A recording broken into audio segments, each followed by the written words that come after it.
Fala aí, seu bando de publicitário. Seguinte, eu venho aqui pra representar o meu grupo. Meu nome é Kaique, mas eu vou aparecer aqui como um coelhinho fofinho porque ninguém aqui queria muito aparecer. Então eu fiz isso pra ter um norte. Então eu espero que vocês gostem do vídeo e a gente vai falar um pouco sobre a escola de Palo Alto, se vocês puderem sentar aí e me ouvirem. Então, muito obrigado.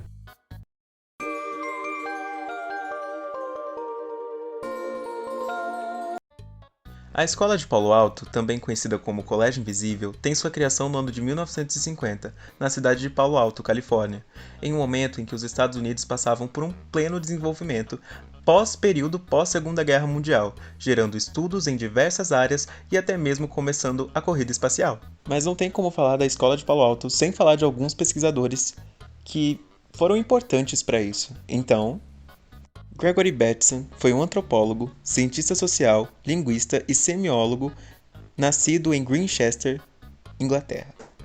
Ele ajudou a estender a teoria de sistemas e cibernética para ciências sociais e comportamentais. E desenvolveu uma atenção especial às relações entre esquizofrenia e a comunicação. Ele publicou 2 livros, Ecologia da Mente, em 1972, e Mente e Natureza, em 1979.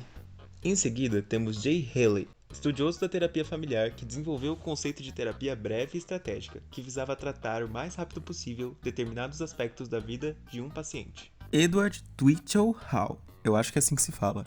Ele foi escritor do livro A Linguagem Silenciosa, que, em 1959, explicou como as pessoas se comportam e reagem em diferentes tipos de espaços pessoais já culturalmente definidos. Avery Goffman. Se eu estiver falando errado, o nome tá aí na tela, vocês que decidam. Ele é o autor do livro A Representação do Eu na Vida Cotidiana, que foi lançado em 1959 e nas suas principais áreas de estudos estavam incluídas a sociedade na vida cotidiana, a interação social e a construção social do eu. E por último, mas não menos importante, temos Paul Václavic, que desenvolveu os 5 axiomas da comunicação, que influenciam os estudos até hoje.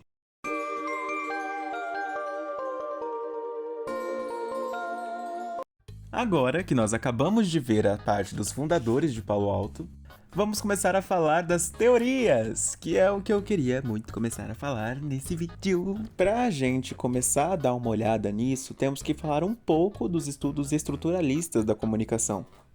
Os estudos estruturalistas, eles tinham um pensamento muito fechado e direto. Eles não tinham um sistema de feedback ou qualquer coisa assim. Não tinha muita influência externa em seus conteúdos.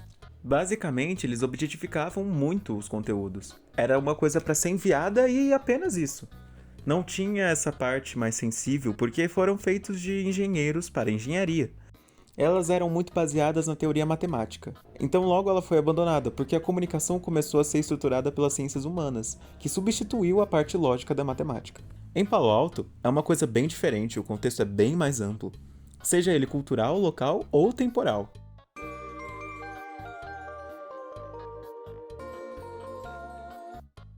Os pesquisadores de Palo Alto sustentam que a essência da comunicação mora nos processos relacionais, ou seja, percepções particulares e construções do indivíduo, e suas percepções com o meio em que se encontram e com outros indivíduos. Seguindo essa lógica, dá para se dizer que toda e qualquer ação feita dá para se configurar como uma comunicação, uma forma de se comunicar.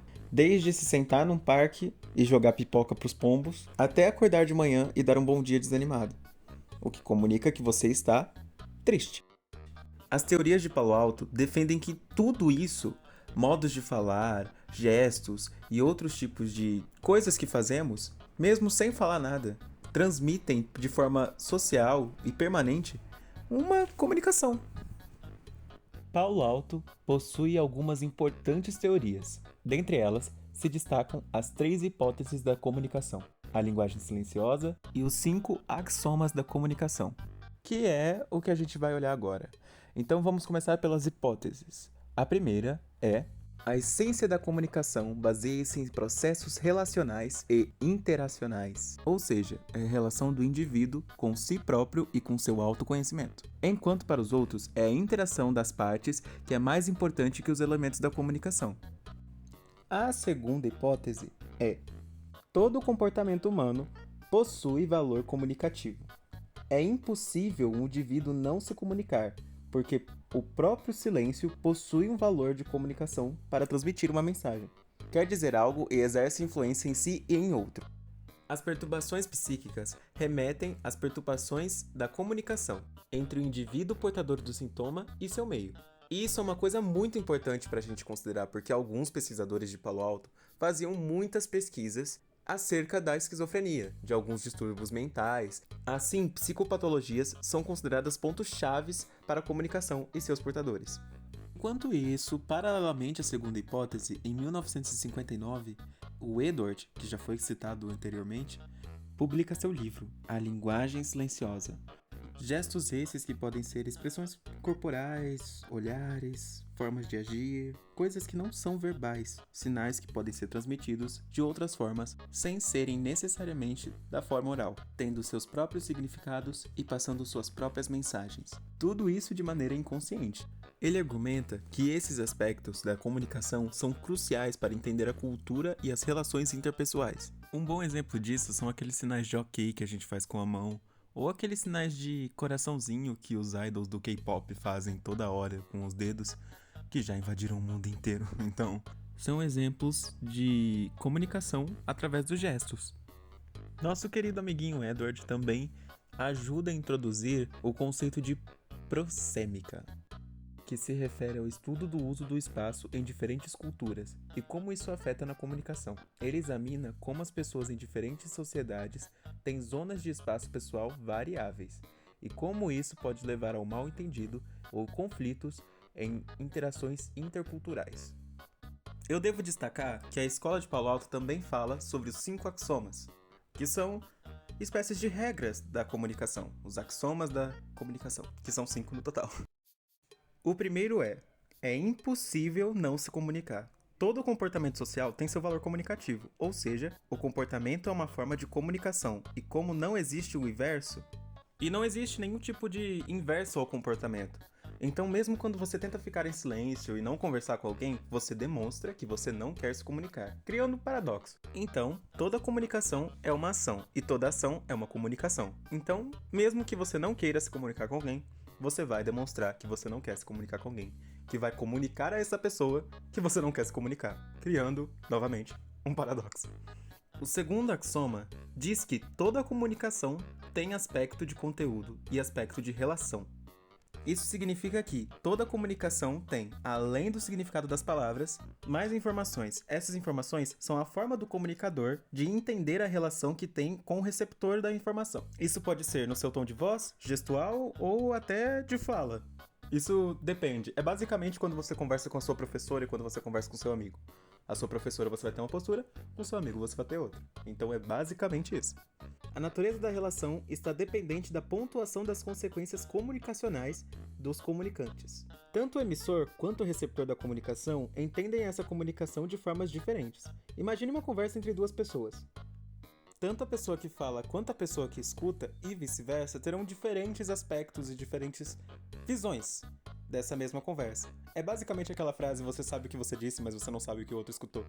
Então, por terem diferentes visões e diferentes aspectos, cada pessoa, quando você fala uma coisa, quando você emite e a outra pessoa recebe, você sabe o que você disse perante a sua interpretação, mas a outra pessoa pode pensar uma coisa completamente diferente, baseada na mesma frase.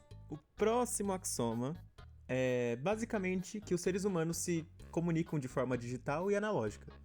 É tipo quando você está conversando com seu amigo na vida real e depois você conversa com ele por mensagem e você percebe que os trejeitos linguísticos que ele tem na vida real e na mensagem são os mesmos, independentemente se for escrita ou não. E agora o último, para fechar com chave de ouro. O quinto axioma.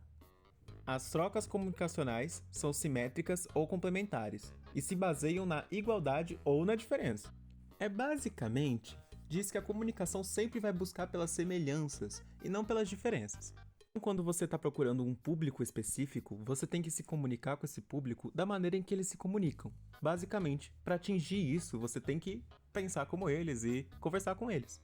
É tipo você, com amizades. Você não vai fazer amizade com alguém que não tem os mesmos papos que você, porque não é como se vocês estivessem na mesma sintonia, entende? Então, você busca semelhantes. A comunicação é a mesma coisa, mas ela pode ser pensada em larga escala, tipo com empresas e vários outros tipos de coisas. É isso, galera. Eu espero que vocês tenham gostado. E é isso. Até mais.